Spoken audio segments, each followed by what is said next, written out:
Hello and welcome back to another episode of Real Estate Renovators, the business advisory show for real estate professionals. My name's Chanell and this is Rex.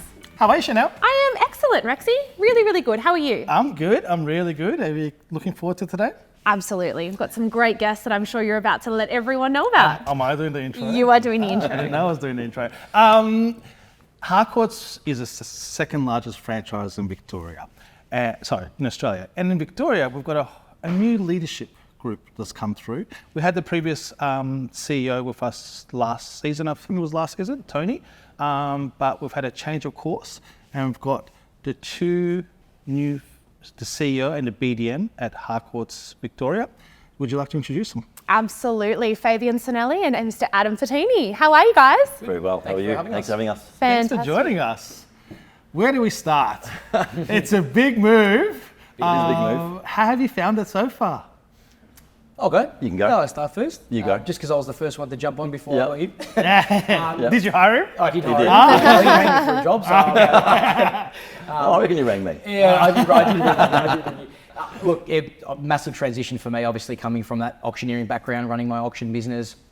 Last year I was at obviously Ray White on a full-time basis with one of their best officers in Ferntree Gully and facilitating their growth and managing their whole sales department and in charge of all their auctions. After you left, it's no longer the number one office. Oh, I don't know about that. They're doing a lot right, but what a powerhouse office to be a part of. And look, that office actually taught me a lot before I got into this role, so I'm really grateful for that opportunity. But yeah, I didn't sort of envision me coming onto this role until I got a call from our national CEO, Adrian Knowles. I'm sure you'll probably speak to. By the way, give him a call. He's waiting for your call. So give it to get on the show. I mean, we want the important people. yeah, I know. I'll let him know. And yeah, he called me and said that there was an opportunity to come on board as the CEO for Victoria. Obviously, the departing CEO, Tony Morrison, was transitioning back to Tasmania full time. And they just wanted to go for something completely different, fresh, young, vibrant, high energy, someone that's got obviously a lot of auction knowledge and that productivity behind them. So it was a bit of a blur when I got the phone call, but I knew that was an opportunity I wanted to take with both hands and went through a diligent process with interviews and whatnot and met all the shareholders, and here I am as the CEO. Big change though, because you've Yeah. never wore those colours before. Yeah, exactly. And I was very obviously pro Ray White for a long time.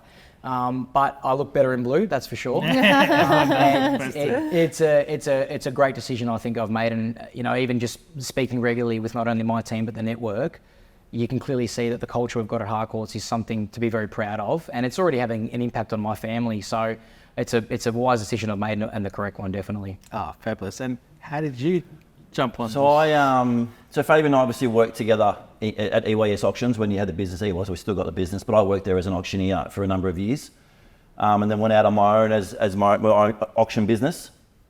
And while I was doing that, I was also working at a company called Deercrit. So I was in content and marketing and photography and that sort of side. So I worked with a lot of all brands, but a lot of the Harcourts officers. So I had a very good connection with a lot of the officers, a lot of the directors, going to all their awards and all that sort of stuff. So we built a pretty good connection.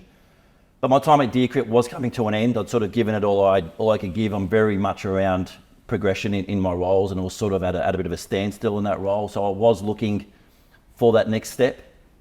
And then as soon as I heard that Fabian was getting put into this role, and I only heard sort of on the grapevine over a lunch, I was like, okay, cool. The next day I was calling auctions, and I was in between auctions, and I was on the phone to Fabes, and Fabes had sort of mentioned to me, some opportunities. And then, when I was thinking about it, didn't take me much to think about. I thought, this is where I want to be. I'd spoken to corporate before at Harcourts about doing some other roles. Again, I knew a lot of the shareholders, a lot of the directors.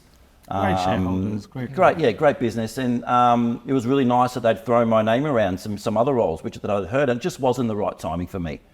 I was sort of seeing some things out at where I was and sort of my position where my family was doing it. Just the timing wasn't right. Where this now, the timing was perfect. Fabes gave me a call and said, this is the role, this is what we're looking for. So he rang you rang him? No, he rang me. I rang him with some sort of questions, and then it evolved. But I definitely, at the end of the day, I won't shy away from when I see opportunity and there's somewhere to grab. I'm gonna try and grab it. And the opportunity was, I give Fabe a call and let him know my intentions. And this is where we ended up, and it's been, I've been in nearly just over 2 months, and I think the energy at the office is amazing. The response we're getting from the network, I think Fabian probably, would you say you're probably the youngest CEO in the country of any franchise? How old are you, Fabian? 34. Okay. So I don't know. I don't know the age of everybody else, but Yeah. I wouldn't be thinking there's anyone much younger than Fabian in a role as the CEO. So, all the credit to Harcourts for taking the punt on somebody that hasn't been in a CEO role, but bringing energy and personality into a franchise to make these changes. And we're both very heavily focused on auctions, and that is a lot of our focus and the culture we want to build around a lot of our offices, because we know our really good offices do auctions really, really well.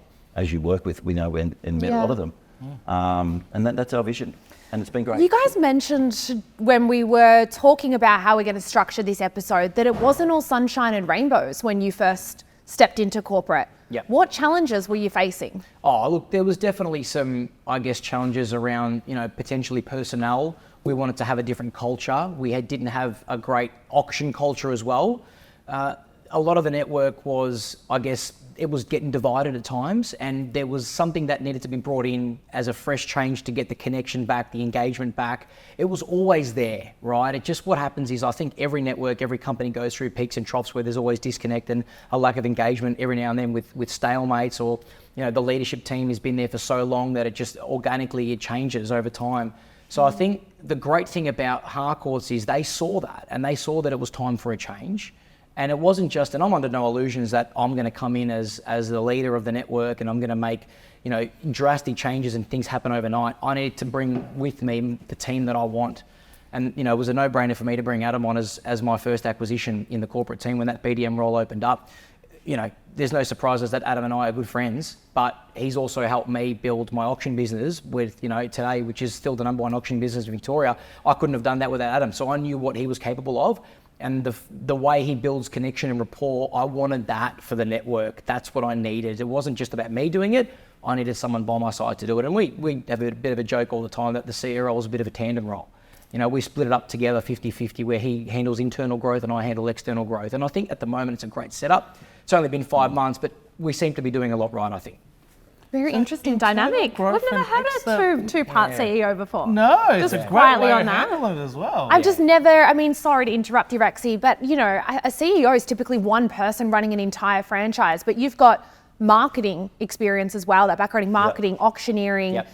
One of the largest franchises in Australia that you were running at Ferntree Gully or working in Ferntree Gully. What a powerful combination that would be. Yeah, so I think we're just trying to bring our life experience as well into this as well. I've got, obviously we're both family men. My kid's a little bit older than Fabian's. I've also had a massive, my background was never, I didn't get into real estate until I was 35 years old. I'm 45 now.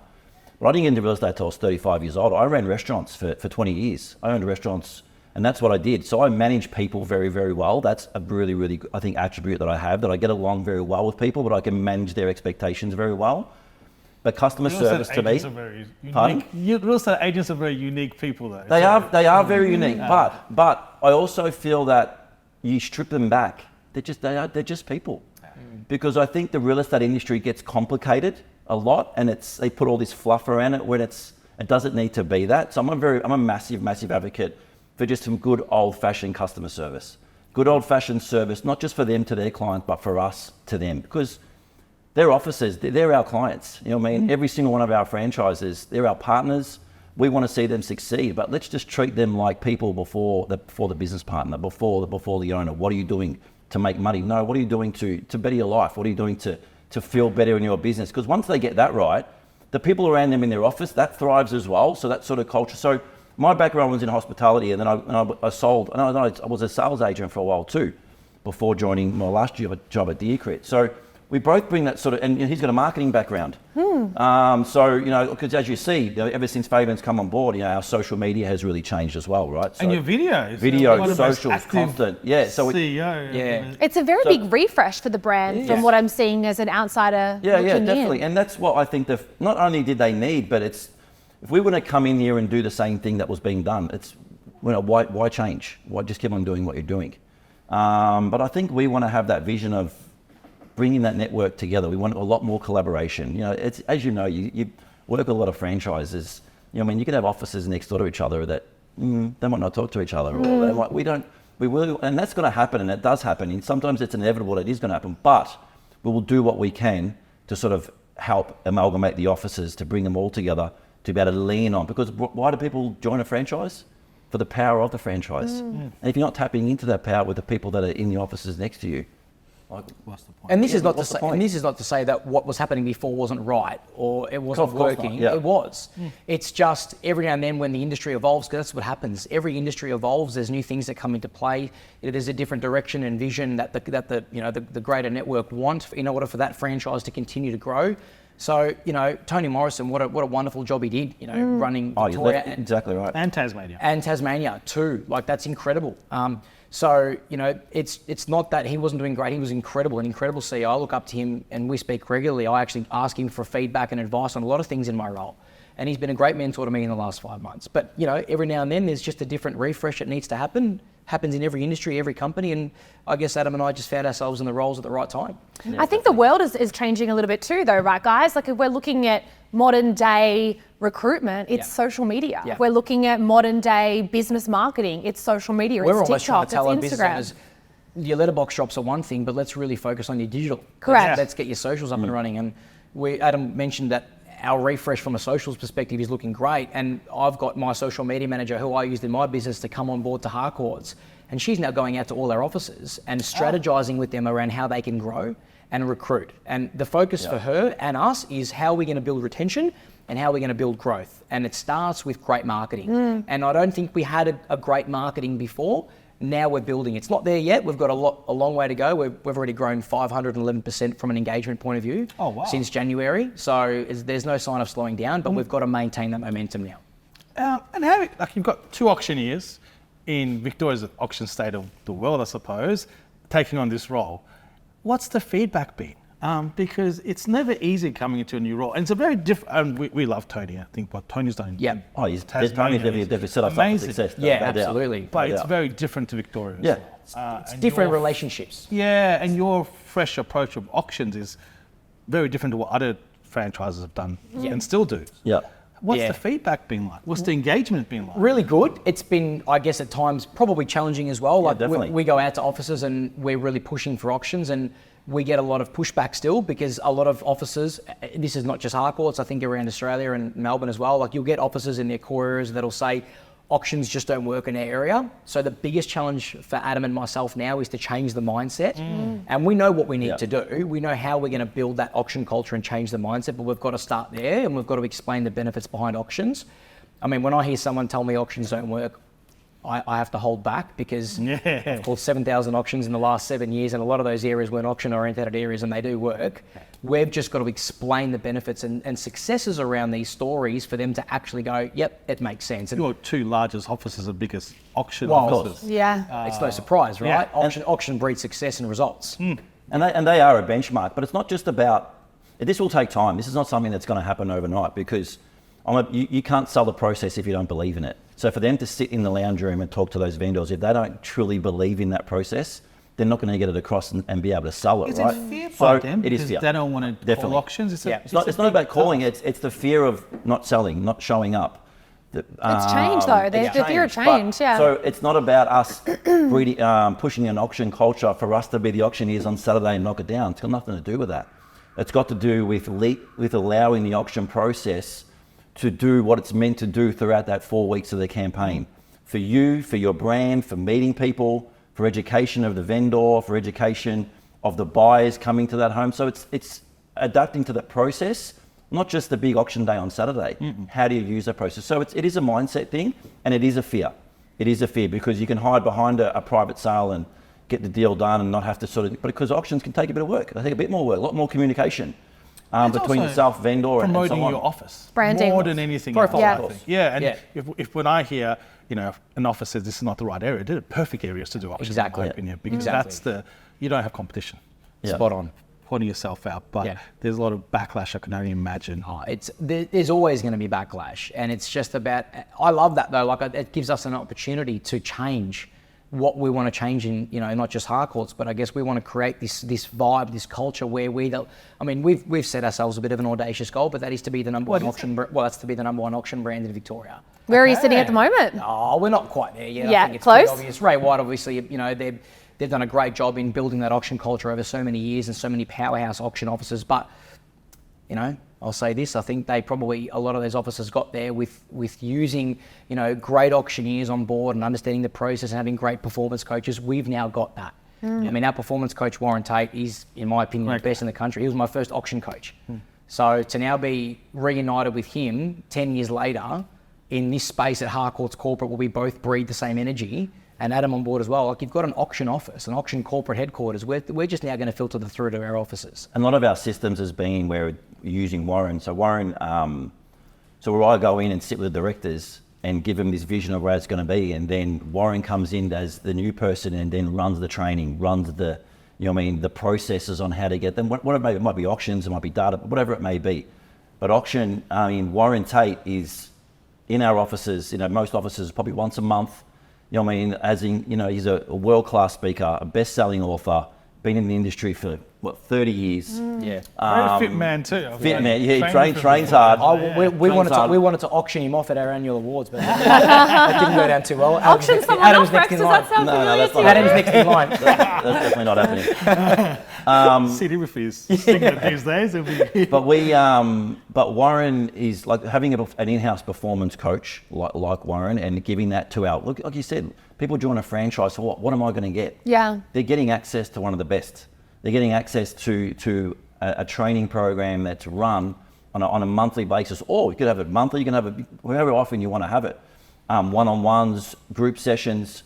But a lot of our vision has been around that. And like I said, do we get pushback? Yeah, we do get pushback. But we've got people to go in and sort of help you change that mindset as well. And you're the only franchise, my understanding, you're the only franchise that has their own in-house trainer, sales trainer that's just for Harcourts. Is that right? I believe it is, yeah. So the way ours is structured is at corporate, any one of our office can actually book in Warren for a session. That's obviously, it's all sorted out by corporate. He's... Yep. Yeah, dare I say that he's remunerated under Harcourts Corporate, so that the franchises aren't having to, outsource him. He's part of our team. He's the support that you get. And that's one of the things that I was really driven to with coming on to Harcourts, was the amount of support that we've got at HQ. We have got a dedicated person in every type of specific role. We cover every fabric of the real estate business. And I can't speak on behalf of other networks, but I know that's been a huge factor for people wanting to come on board with us. The fact that we offer such an incredible support base, and anything you need from PM to sales to coaching, we've got it. And we just give you that person, and then they can work with you for however long, and we can turn your business around. And that's what we want to do. We want to help turn businesses around, and we will. We definitely will. And the we've also got a new property manager, head of property management as well. So the whole team has changed. Wow. Yeah. A lady named Rachel Atkin, who's worlds of experience.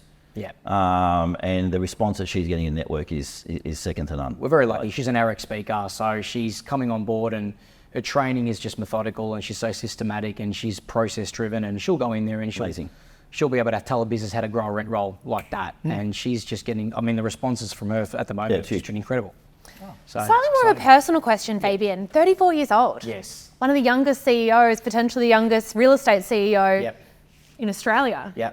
I can't think of anyone younger. I don't know either. How is, firstly, the pressure, the juggling of it, potentially people might judge and go, he's only 34. For sure. What does he know? He hasn't operated or run a real estate office. Yep. How do you deal with that? And how do you take it in your stride? I am very tough mentally, very, very tough mentally. Like, I won't let anybody, if anybody has something negative to say about me, I will never let it get to me. I'm very good at switching off and on if I want to. So I think that mental toughness does help me in the role, so I can handle the pressure pretty good in that regard. I think there was definitely doubt before I took the role whether I was too young and whether I didn't have enough experience in the corporate world or in real estate to take on this position. The amount of love and support that I got from our Harcourts shareholders and our national CEO, even in Adrian and Mike Green for that matter, they instilled a great deal of confidence in me that I was the right man for the job. So the more they told me that, the more I believed it. And I think that's great culture. Like, the more you tell someone something in a positive light, they will start to instill that in them. And I've just really adopted that from them. So it is definitely a pressure-based role. And there are times where it's, wow, this is full on. but it's nothing I can't handle. And what makes me thrive in the role, or hopefully I will for the long term, is having great support. Like I can't do my role without the best team. Yeah. So whether it be, Sharon, Adam, Rachel, Bella, it's our team, we form one, we're united. It's not on me. So I answer that question, Chanell, in a way that we all share a bit of the load. We're all united in our team. So I think that really helps. And yes, mental toughness. Yeah. How did you develop this? How did you build? My old man's pretty tough. It's the Italian genetics. It's always it? the Italians. My old man's a lawyer, so we don't probably, yourself, Rex, gets it from you, that mental toughness. But he was pretty tough in a good way. I've got a very loving, old school Italian family. Like I speak to my parents every day. We hang out every weekend. We've got a very, very strong, warm Italian family. But he was tough. Like I guess when I grew up, and him being a lawyer for all my, childhood and even now, I learned a lot of things with the way he handled things as well. And he had to handle a lot of pressure, dealing a lot with criminal stuff in early days. So seeing that and being accustomed to that and being, I guess, brainwashed as a young person, it probably did help my mental toughness. But everyone around me that I surround myself with are tough people. And I think that helps me as well. And I love that, because if I see someone that is vulnerable at times, I can help them. And I think that's one thing I'm wanting to change as well. Like if someone is struggling, I want to help them and say, you can actually get out of this. It's in you. It's in you to do it. Like everyone's gone through it. So I think that's probably why I'm a little bit tough. It's probably just been my upbringing, to be honest. Yeah. You know what? There's something to be said about in the Europeans, when you have that family unit, there's no room for ego. You need to be on all the time, accountable, and you need to have really good morals and respect. Because if you don't, your family are the first to pull you up straight away to family barbecue, grab you 100%. behind under the arm and twist you and go, who are you and what have you done? That's no different in the office. Yeah, In good. a short amount of time, like there is no ego. And Fabian, even though he's a tough guy, if he's doing something that we all don't think, it's pulled up pretty quickly. Like maybe before you make that call, maybe before you send that email. Do you know what I mean? Like you got to check each other out. Yeah. To make sure that you're not going to let them go in and make a bad decision as well. It looks like you run as a team, not Very as much a- so. We do. Very much so. Like Yeah, you we said, do. like you say, how do you handle the stress and pressure? You share the load. Yeah. Like it's not all on one person's It shoulders. needs to be shared. to It's be. such a ginormous It has role. to be. Like this is most of us. Like I've never worked in a corporate job in my life. This is the first time I've worked in the corporate world. How's it going in a suit Right. every Yeah, day? I had the suit. I had the suit in the real estate, or my last job wasn't really corporate, but yeah, I've got to watch what I say. Like Yeah. there's certain, you know what I mean? Like I'm from the western suburbs of Melbourne. Yeah. Like, Yeah. I'm pretty rough around the Yeah. edges. So you've got Cleared to up well. right. Yeah.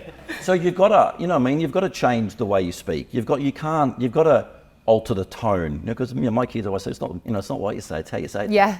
But that's just the way I am. So you do need to make those changes, and we just constantly learn off each other. Like in the short 2 months, I didn't know much about legal side of franchising and that sort of stuff, but pretty quickly, like today, I'm like, okay, no dramas, I can get myself around that. Yeah. And you just learn off each other, and I think that's the vibe that we've got in our office, where, and we're two guys in this position that haven't done this before. I love that you're open about that. but You're not pretending. we It's can't like we're pretend. learning. We're growing and we're learning while we're in it. We're not going to pretend, but we've got the Different right skill sets to it. different skill sets. It doesn't exactly right. It's not as if because we haven't been in the CEO role or BDM role before that we can't do this job to the best that we can do it, or and really keep up with everybody else. It's because we've got the support around us, and we're just bringing different ideas into this game. People, like from what I've learned in leadership and running a successful business, is people will want to follow the leader if they're in the trenches and they're going into bat for their team. Like in my whole time of being a business owner, I never once let my guys take any negative criticism or feedback. I was always on the front foot. I picked up the phone and I took it for them. When they see that and they know that their leader's going into bat for them, they know that you've got their back and they'll want to stay with you for the long term. So I took those skills from my business ownership into Harcourt straight away, and the first thing I changed was this team needs to know that I've got their back. Yeah. Any conversation that needs to happen, any email that needs to be sent out, let me do it. I'm fighting for you. We just can't, if you let the team cop it and they take that stress back home with them, that's what I'm here for. Like that's my role as well. My role is to be the leader and to lead the way. So we had to change things pretty quickly in that corporate office, and it started with the right team we got on. But we've got a great, communicative process. I mean, we catch up twice a week in our office. We're in the field Tuesday to Thursday, Monday to Friday. We're all together. we try and do monthly, bonding sessions and team building. We need to do that. Yeah. We're about to renovate the office. I see the arm wrestling that happens. Oh, we had an arm wrestle. That was early days. That was early days. We stopped the arm wrestles. Well, I wanted to feel how strong Adam was. So that's Guys, so young, finger on the pulse, obviously a change in the corporate team. What are the actual changes you've made since obviously taking over this role? Yep. You mentioned to me events. We've obviously covered marketing. What are the other refreshes and what are the changes that we're going to see with the Harcourts brand in the next 12 months? Yeah, I think the main one is obviously social media. That was the first one we had to tick off, that marketing, that refresh. That's the first thing. I know you mentioned a couple of the other ones, but the change in leadership, which is going to filter through to culture. Auctions is going to be a huge change that we're already seeing. And the way to do that is pretty simple. It's a 4-step process. It's change the mindset. It's teaching them how to list auctions. It's teaching them how to run campaigns. And it's actually getting out on the street and providing auction day magic. So we'll do that. Adam and I will actually build out a statewide calendar next week with Warren and go through that process to start that auction culture. Are you doing in-house auction training as well, I'm assuming? Yeah, absolutely. Actually, competition. we just finished. Sorry, that's right. We just finished. We just did our novice auction competition was 2 weeks ago, and we've got our senior one today.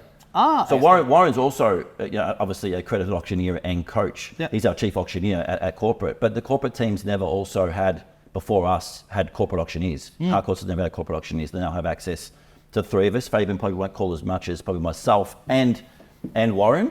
But we've just built a booking system in our hub where any agent in the state can go in and book us at the push of a button. That's awesome. Which is a new initiative. I love that I've never met Warren, but I feel like I know exactly who he is because I see him on the social medias. I saw him when you had your ring, the most appraisals, Ring It On, and he was running around and he had the Harcourt scarf around his head and he was cutting people. We've all got energy, right? Yeah, there's a lot of energy. A lot of energy. So, but yeah, I mean, look, there's other things, Chanell. The way we're structuring our business owners meetings now, once a quarter, they're a bit different. So, how so? Well, we run a barbecue at our corporate headquarters. I love that. You run a session. You'll run half of it with a bit of intel, network update, and then breakout session. Yep. Let's all have some fun. Let's all have a barbecue. Adam will cook his tomahawks because he's going on the balcony. Maybe beers out on the balcony. Our corporate office is going to get an incredible revamp in the next 30 days. Awesome. That was one of the first things when I walked in. I just looked around and go, no. If I want to bring on offices and grow, we need this to look like a showroom. So Sharon and myself got on the front foot straight away. We spoke to our building manager in the building and we said, we'll renew, but we want to revamp, and bang, got it done straight away. Wow. So just little things that we're just creating a different vibe and energy around the place. Because it's very culture-based. It does, it does. Yeah. People need to be proud to want to be Harcourts. Yeah. And they are, but we know it can even get better. So when they come to our HQ and they see this and go, oh my God, this is a company that's moving. It's moving in the right direction. There's changes. They need to see changes. If they don't see changes with new leadership, they're going to think, what's the point? They need to see the refresh. So we're doing things to give them that visual. And then once the visual happens, then the hard work starts getting. You see how fast, when you look back 10 years ago, the prominent real estate brands are no longer prominent anymore. Yeah. And I think there's something to be said about getting these, your younger, refreshing leaders in, because the reality is marketing and branding is always on. You can be the number one brand 10 years ago. If you don't change and evolve, you're yesterday's news in a decade. And there are so many disruptors now in the real estate industry. It's always a disruptor. There's constantly things coming in and changing, from franchise model to the boutique model to, like the cloud model. There's so many different things coming in. Tech as well, right? Totally. And tech is a massive thing. AI. We're seeing all these changes, but you're never going to replace human connection.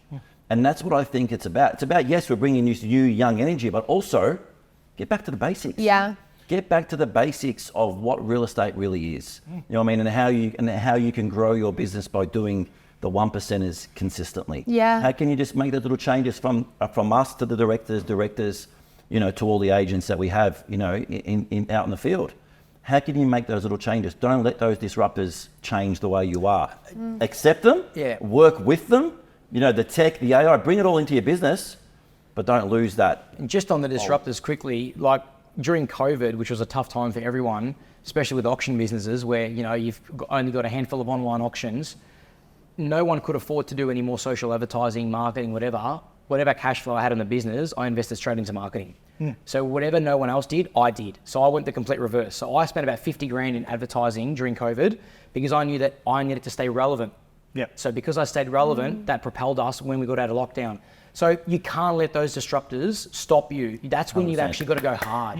And we know that because we've both experienced that. So little things like that, we can provide a network that can hopefully make big changes as well. With disruptors, I mean, in my view, the biggest disruptor to any franchise group in real estate is independence, because there's more independence than any other. Your competitor isn't another franchise group, it's independent. Correct. Yeah. How do you convert an independent to become join a franchise, franchise? The benefits of the support team, I think that's the main. Yeah. Right. You got to justify value, right? Yeah, It's all justify about value. Yeah. They got to pay franchise fees, which is not ideal for them because they're going to, why would I want to come over and pay franchise fees? Well, If you can justify it look with what the you can team, get. yeah. Look what you can get. And I feel like Adam and I, that won't be too difficult to show what value we can offer now. It's different. I mean, the fact that we've got a person dedicated to controlling every part of that business if they need that extra support, they're not getting that from an independent point of view. No. They're not getting that. It's too much pressure on them as a sole business owner or a partner to run everything themselves. You need that back-end support. And it's lonely at the top. If you're an independent, who are you going to bounce ideas off? I find it's and it could work both ways, but I usually find just from having conversations, people like to start their real estate careers with the backing of a franchise, just to learn and understand how to be a business owner, and then eventually they'll get to a point. Hopefully, it's a long time, but they'll probably get to a point where if they're really super successful, hopefully the franchise can keep them, the franchisor can lock them in. But they might go, I know what I'm doing now, I want to cut the cord. But if you're starting out, it's just a no-brainer to go with the franchise to get that support and understanding and education from us. And as you probably know as well, a lot of real estate agents, good real estate agents, they go out on their own. They're not business owners. Yeah. They don't run businesses. I see it so often. You see it so often, right? They're all of a sudden this superstar agent. They become a business owner, and then all of a sudden they got all these other things taking their attention, and they can't focus on what they're good at. And again, They also don't realise the strength that the brand that they were working under had, and I think the ego get a bit too big for their boots and don't realise how much support. So when they choose to go out on their own, they need to know that we've got your back. Like you said, we've got your back. We're here to support you. You can't just do this on your own. Again, you now need to build the team around you for you to be able to delegate the things that you're not good at. So you can continue to, whether it be listing and selling, whatever it may be, and we will give them the support to help them run their business, right? Because we don't want to bring on offices that aren't going to succeed, right? We want to bring on businesses that are going to flourish. Yeah. And they're only going to get that with the I'm support. assuming recruitment will be easier to do it for a franchise than an independent. It is.